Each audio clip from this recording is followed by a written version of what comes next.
In Sri Lanka, the enduring relationship between people and elephants feels more fragile than ever.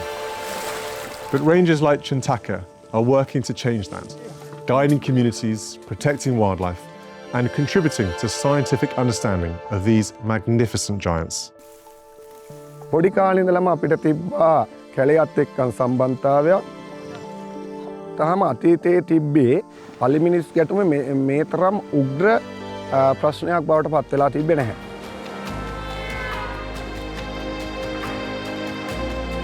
උන්ගේ වනාලීන් ඔවුන්ගේ population එක, ගහන ඝනත්වය, සෞඛ්‍ය තත්ත්වය, ඔවුන්ගේ සංචරණ රටා, එතකොට ඔවුන්ට තියෙන බලපෑම් මොනවද? ඔවුන්ගේ මිනිස්සුන්ට තියෙන බලපෑම් මොනවද? ඇත්තටම මිනිස්සුන්ට වෙන බලපෑම අවම කිරීම තමයි අපේ සහ සත්තුන්ට වන හානි අවම කිරීම තමයි අපේ ඒකායන අරමුණ තියෙන්නේ. එතකොට රේන්ජ් කියන ගේ රෝල් එක ඉතාමත්ම වටිනවා.